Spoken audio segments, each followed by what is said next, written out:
Peace, love, fixation. These words describe the three antagonists that everyone claims are the big three in the series of Naruto.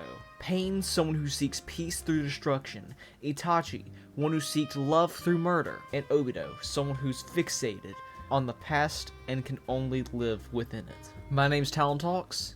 Let's dive into it.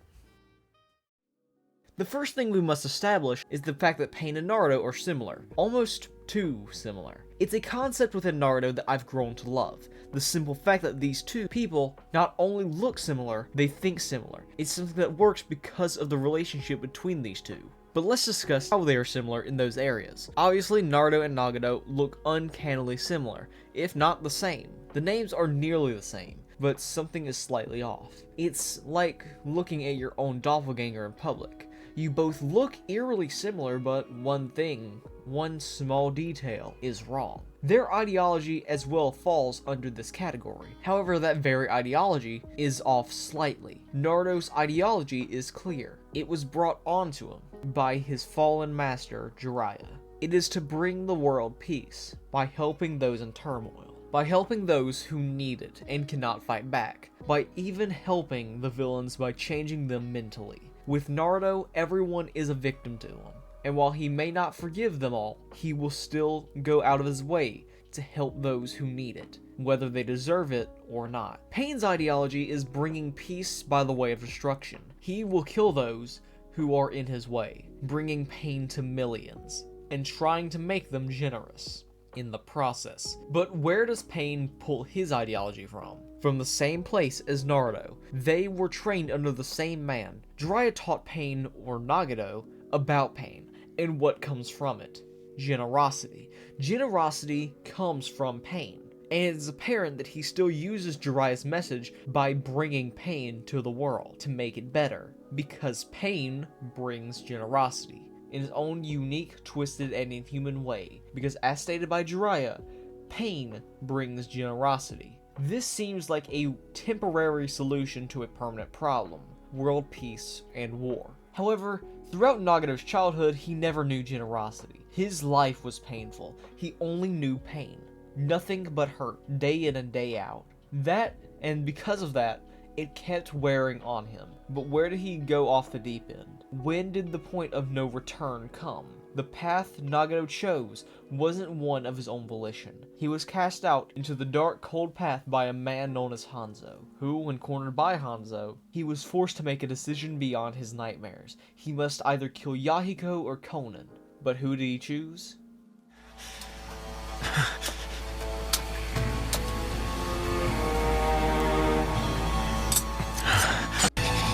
Yahiko. He didn't choose a soul to kill, rather, a soul has sacrificed himself for their friends. Nagato has put up with this world for the last time. He's tried to fix destruction, pain. He can no longer fix this world in the way he had originally wanted. The moment Yahiko died, he died as well, but both were reborn in a new form. As the monster known as Pain, Pain has one mission: to bring pain. Because as he's known pain, he's decided to make that his identity.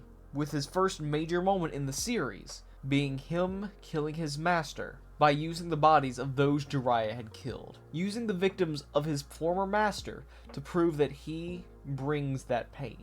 That Jiraiya is guilty of that destruction that Nagato, now Pain, wants to take from the world. And in some way, some twisted way, this is his message to Jiraiya, that he killed Yahiko.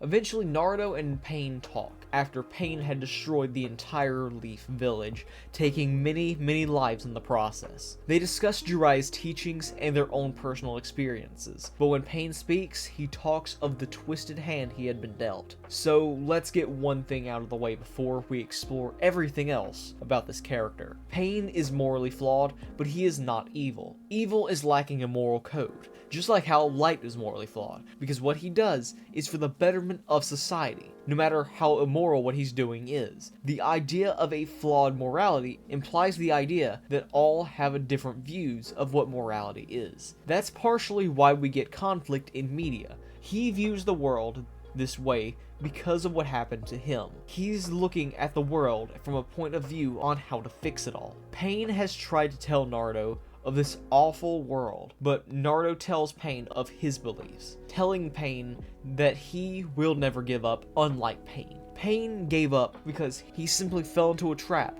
that he believed he could not fix this world, and in some way he was correct. Pain could not. He was too weak. He had given up before he could. But Naruto tells Pain of his beliefs, that he will believe in what Jiraiya believes. Those words spoke to Pain, saying one thing: hope. Hope is what Pain didn't have, which is why he has this mindset. That's what makes him this way. One motion made by Pain does several things. It brings Jiraiya's message full circle, giving him hope via the words of Naruto. It brings back the entire slain Leaf Village.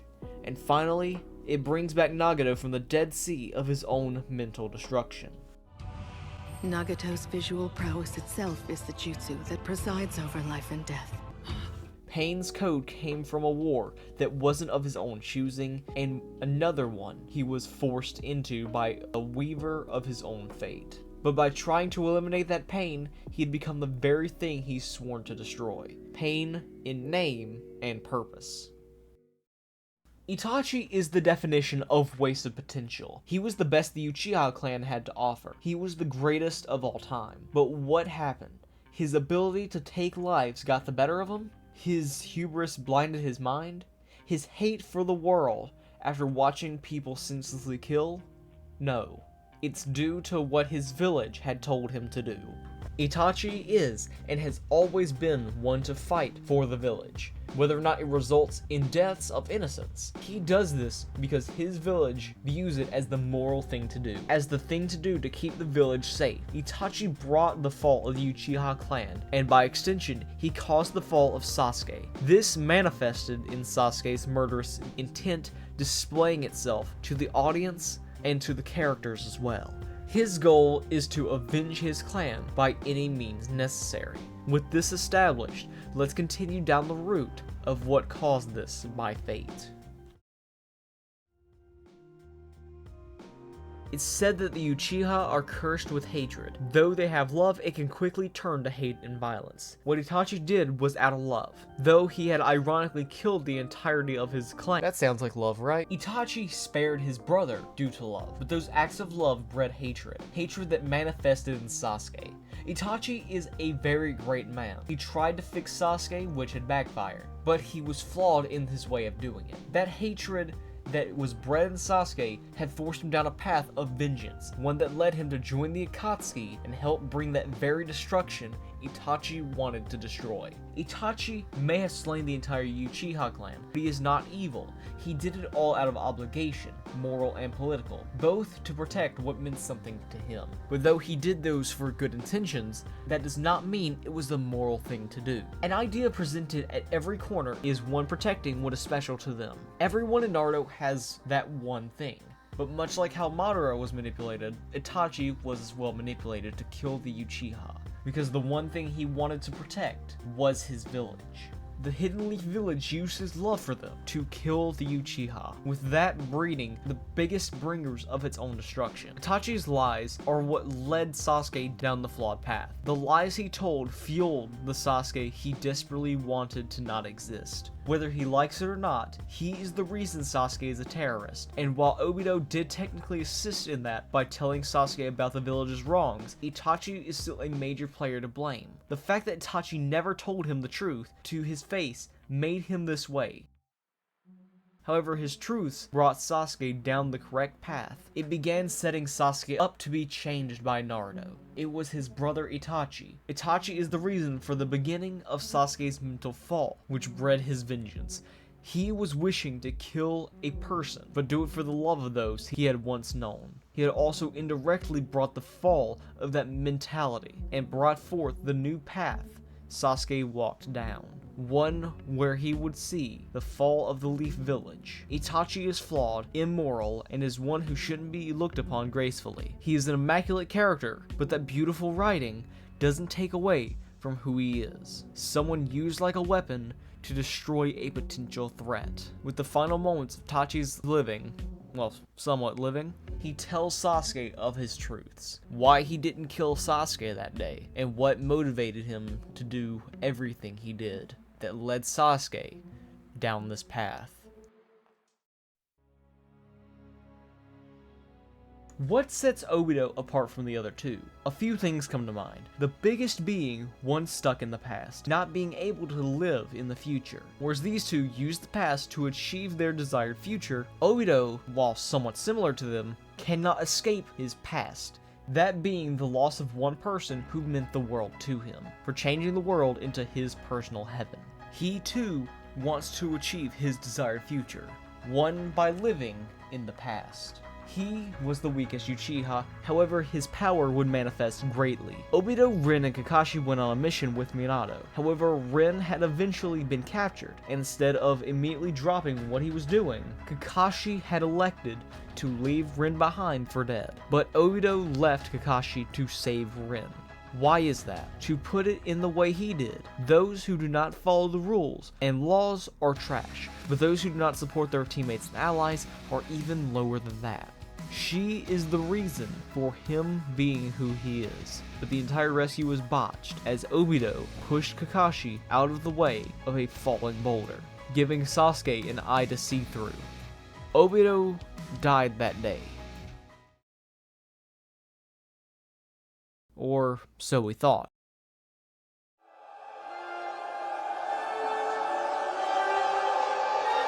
And now it's time to pay! Obito lived, and his reality was morphed and twisted, but he never believed it. He had to see Rin and Kakashi to tell them that he is alive and breathing. But what could force a man into a path they couldn't walk back on? He watched Rin die.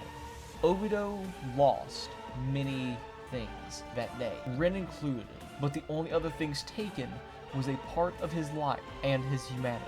He broke down and joined Madara's plan. Madara was like a god with a plan.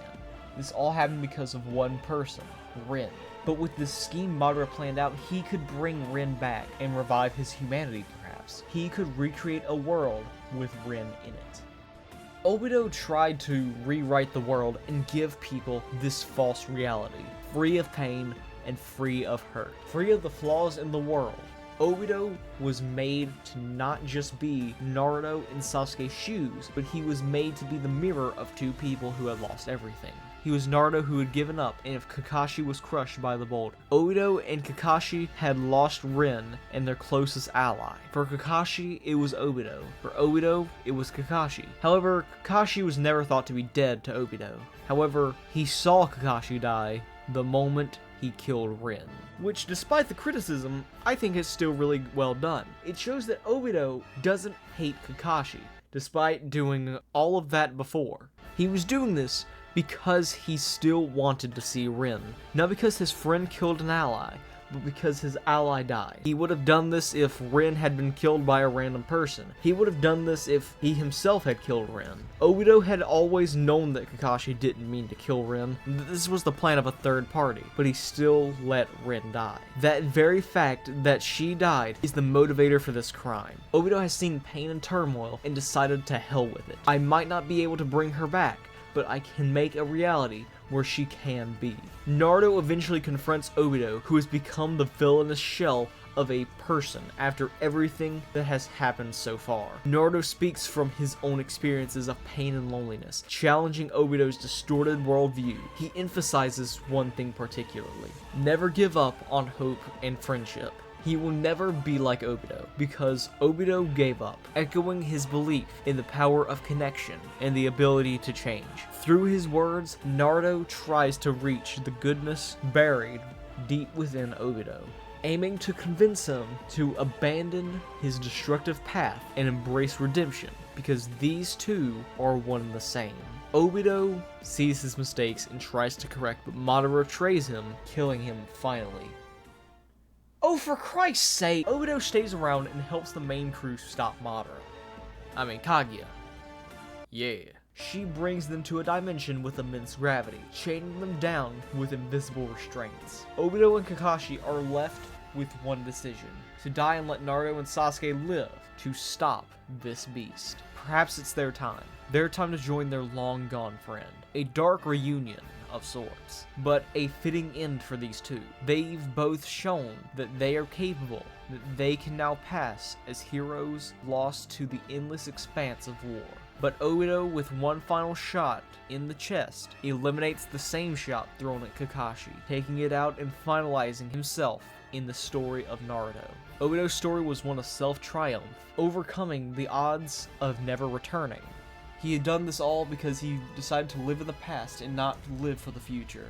However, in the end, Naruto and even Kakashi saved him from himself and from Madara's manipulation, sealing this character off to finalize himself in the story of Naruto by protecting his longest-formed ally. My name's Talon Talks. I hope you enjoyed this, and I'll see you next time.